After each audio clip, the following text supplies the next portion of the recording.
When I Was a Soldier is a memoir written by Valérie Zenatti, recounting her personal journey as a teenage girl forced into military service in Israel. Having grown up in the more westernized environment of France, Zenatti explores the conflicting worlds of military duty and girlhood. She shares her experiences of working for a spy ring within the Israeli Army's intelligence branch, the pleasures and challenges it brings, and the accelerated maturity imposed by military conscription. Originally written in French, the book was translated and published by Bloomsbury in 2007. The memoir begins with Zenatti approaching the end of her final year in high school. She navigates her exams, breaks up with her long-term boyfriend, and unexpectedly finds herself conscripted into the Israeli army. Having moved to Israel from France at the age of 13, Zenatti's background is a blend of both worlds. She writes with an awareness of her Western audience while also sharing her unique experience of coming of age in Israel during a tumultuous period in the Middle East. Zenatti highlights that military service is a common obligation in Israel, where every teenager, regardless of gender, is required to serve 2 years before pursuing higher education.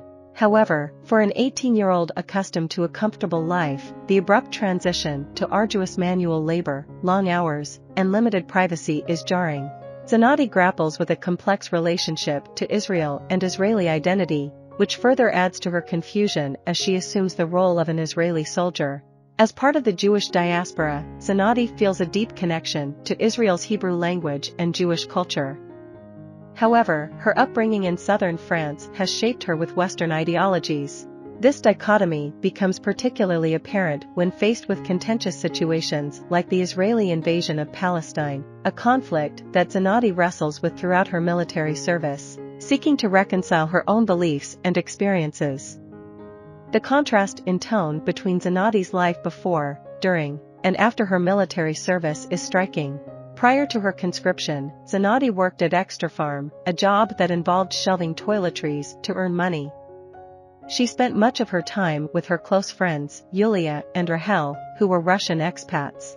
While she had her baccalaureate exams on her mind, she also found herself mourning the gradual loss of her high school boyfriend, Jean David, who gradually distanced himself from her. Carrying the weight of this heartbreak, she entered the military, where she was immediately immersed in a world of physical training, latrine duty, and late-night guard shifts. Zenatti was told that by the end of her 2-year service, she would no longer be a girl, but a young woman.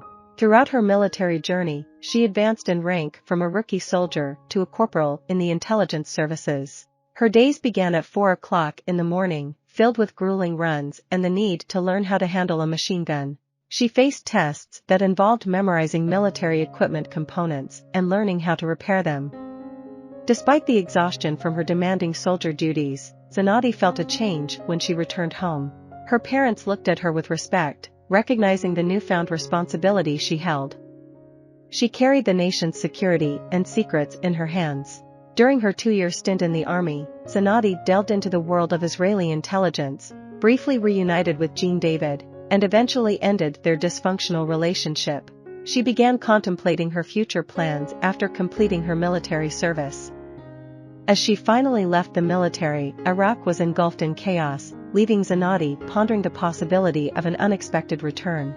Valérie Zenatti, an accomplished author, has written 3 books that have been translated into English: Jacob, A Bottle in the Gaza Sea, and When I Was a Soldier. Residing in Paris, she pursues a career as a Hebrew translator. Additionally, she is currently engaged in developing screenplays based on 2 of her novels. Zenatti shares her life with her 2 children, Lucas and Neen. I hope you enjoyed this video. Leave a like if you did and be sure to subscribe. Thank you.